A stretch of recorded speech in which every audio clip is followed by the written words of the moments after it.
తెలంగాణ మహిళా కమిషన్ కార్యాలయంలో BRS working president KTR విచారణ ముగిసింది. కేటీఆర్ వివరణతో మహిళా కమిషన్ సంతృప్తి చెందింది. మహిళా కమిషన్ కార్యాలయానికి కేటీఆర్తో పాటు పార్టీ సీనియర్ నేతలు, మాజీ మంత్రులు సబితా ఇంద్రారెడ్డి, సునీత లక్ష్మారెడ్డి, సత్యవతి రాథోడ్ తదితరులు ఉన్నారు. విచారణకు ముందు కేటీఆర్ మంత్రిగా ఉన్నప్పుడు ప్రత్యేకంగా ఇచ్చిన నిధులతో మహిళా కమిషన్ కార్యాలయాన్ని అద్భుతంగా రెనోవేట్ చేయించుకున్నామని మహిళా సభ్యులు గుర్తు చేసుకున్నారు.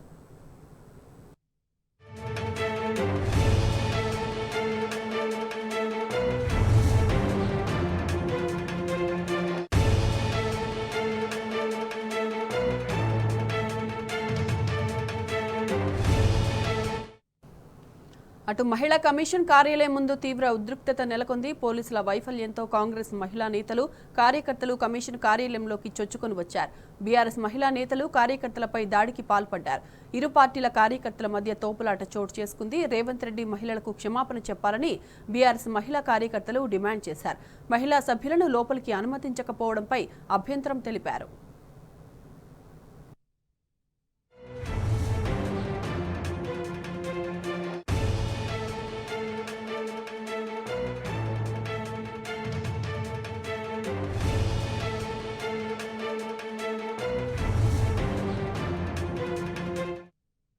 ఇదే అంశానికి సంబంధించిన పూర్తి డీటెయిల్స్ మా ప్రతినిధి భాస్కర్ అందిస్తారు. భాస్కర్, చెప్పండి, కేటీఆర్ తో మహిళా కమిషన్ విచారణ సంతృప్తిగా ముగిసినట్టు తెలుస్తోంది. అప్డేట్స్ ఏంటి? కావాల్సిందిగా బీఆర్ఎస్ వర్కింగ్ ప్రెసిడెంట్ కేటీఆర్ ను మహిళా కమిషన్ ఆదేశించింది. మహిళా కమిషన్ ఇచ్చినటువంటి ఆదేశాలను గౌరవించి మహిళల పట్ల ఆయనకున్నటువంటి గౌరవాన్ని మరోసారి చాటుకుంటూ కేటీఆర్ విచారణకు హాజరయ్యారు. ఆయన చెప్పినటువంటి మాటలను వక్రీకరిస్తూ కావాలని ఈ రాష్ట్ర ప్రభుత్వం అనేక తప్పుడు కేసులు పెడుతూ తప్పుడుగా నోటీసులు సర్వ్ చేస్తున్నటువంటి నేపథ్యంలో ఇవాళ కమిషన్ ముందుకు హాజరయ్యారు వర్కింగ్ ప్రెసిడెంట్ కేటీఆర్. కానీ విచారణకు హాజరైన సందర్భంలో మహిళా కమిషన్ సభ్యులు సైతం ఆయనకు రాఖీలు కట్టి సాదరంగా ఆహ్వానించారు. మహిళా కమిషన్ కు కేటీఆర్ ఇచ్చినటువంటి ఏదైతే ఎక్స్ప్లెనేషన్ ఉందో దాంతో సంతృప్తి చెందినట్టుగా కూడా తెలుస్తోంది. మరి కాసేపట్లో కేటీఆర్ బయటకు వస్తారు. ఆయన వచ్చిన తర్వాత మీడియాతో మాట్లాడతారు. కానీ ఇక్కడ ఒక హైడ్రామా అయితే కొనసాగింది. ఇక్కడికి వచ్చినటువంటి కేటీఆర్ కు మద్దతుగా బీఆర్ఎస్ పార్టీకి సంబంధించినటువంటి చాలా మంది మహిళా విభాగం నాయకురాళ్ళందరూ కూడా మహిళా విభాగం సంబంధించినటువంటి మహిళలు కూడా పెద్ద ఎత్తున కేటీఆర్ వెంట వచ్చారు, బయట వెయిట్ చేస్తున్నారు. ఇదే సందర్భంలో కావాలని కుట్రపూరితంగా కేటీఆర్ రాడేమో, కోర్టుకు వెళ్తాడనుకున్నటువంటి సందర్భంలో ఆయన విచారణకు హాజరైనటువంటి నేపథ్యంలో ఆయనను అడ్డుకునేందుకు ఇక్కడికి వచ్చి తప్పుగా ఆయనను చిత్రీకరించేందుకు ఇక్కడ కాంగ్రెస్ పార్టీకి సంబంధించినటువంటి మహిళా నాయకురాలందరూ కూడా పెద్ద ఎత్తున వచ్చి వారి వెంట కొన్ని తీసుకొచ్చినటువంటి బ్లేడ్స్, అదేవిధంగా నేవ్ కట్టర్స్ తో దాడి కూడా చేశారు. దీంట్లో ప్రస్తుతానికి మెట్టుగూడకు సంబంధించినటువంటి ఒక కార్పొరేటర్ కూడా, మహిళా కార్పొరేటర్ కూడా గాయపడింది. ఆమెను అపోలో ఆసుపత్రి తరలించారు. దాడి చేస్తూ ఇక్కడికి వచ్చినటువంటి మహిళల పైన ఇష్టానుసారంగా వ్యవహరించినటువంటి నేపథ్యంలో వారిని పోలీసులు అయితే ప్రస్తుతానికి అంతా సీన్ అంతా అయిపోయిన తర్వాత సినిమాల్లో చివరిగా వచ్చే పోలీసుల్లాగా వచ్చి వాళ్ళను ఇక్కడికి వచ్చినటువంటి కేటీఆర్ ఏదైతే ఎక్స్ప్లెనేషన్ కి వచ్చాడో ఆయన కనీసం ఆయనను ప్రొటెక్ట్ చేయకుండా, ఆయన లోపలికి వెళ్ళనీయకుండా అడ్డుకునేందుకు వచ్చినటువంటి కాంగ్రెస్ వాళ్ళను వెంట ఉండి లోపల దాకా తీసుకొచ్చి ఇక్కడ ఉన్నటువంటి బీఆర్ఎస్ పార్టీకి సంబంధించినటువంటి మహిళా నాయకురాలపై దాడి చేయించి ఆ దాడి తర్వాత వాళ్ళను కేటీఆర్ లోపలికి వెళ్లి ఎక్స్ప్లెనేషన్ ఇస్తున్న సందర్భంలో వారిని అదుపులోకి తీసుకుని తరలించారు.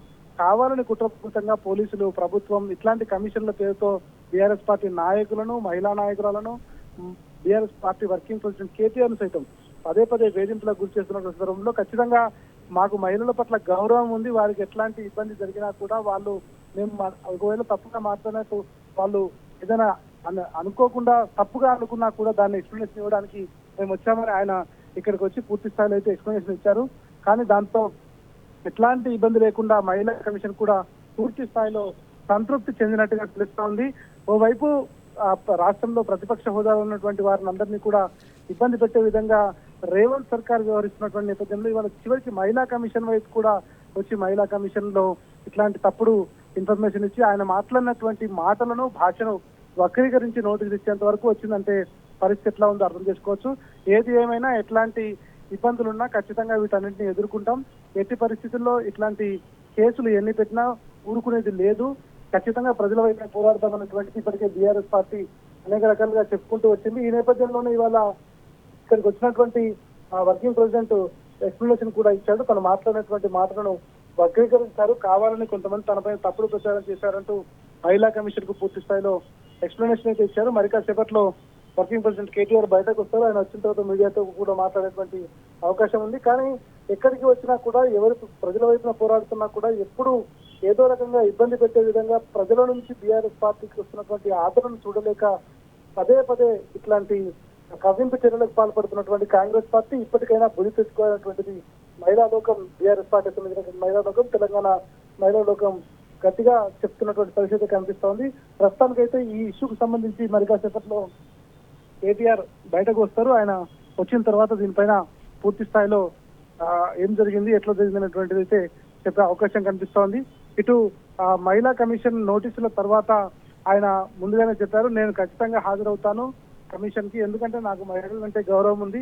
నేను మాట్లాడినటువంటి మాటలు కావాలని అది వక్రీకరించే పద్ధతిలో ఇప్పుడు చెప్పేటువంటి మాట ఒక రకంగా ఉన్నా వినేటువంటి చెవి ఒక రకంగా ఉంటుంది అనేటువంటిది తెలంగాణలో ఉంటుంది. కానీ ఈ వక్రీకరించే విధంగా దాన్ని వ్యవహరించారు. అందుకే ఖచ్చితంగా దానిపైన ఎక్స్ప్లెనేషన్ ఇస్తానని చెప్పాడు. విచారణకు హాజరయ్యారు, ఎక్స్ప్లెనేషన్ కూడా ఇచ్చారు. దీనికి సంబంధించి మహిళా కమిషన్ సైతం పూర్తి స్థాయిలో సాటిస్ఫై అయినట్టుగా, అంటే వారు ఇచ్చినటువంటి నోటీస్ కు సాటిస్ఫై అయినట్టుగా తెలుస్తోంది. మరి కాసేపట్లో కేటీఆర్ బయటకు వచ్చిన తర్వాత మీడియాతో మాట్లాడి దీనికి సంబంధించినటువంటి ఫర్దర్ గా ఏం జరిగింది, వాళ్ళ కమిషన్ సంబంధించినటువంటి ఎట్లా ఉందనేటువంటిది పూర్తి స్థాయిలో ఎక్స్ప్లెయిన్ చేసే అవకాశం అయితే కనిపిస్తుంది. Right Bhaskar, thanks for the updates.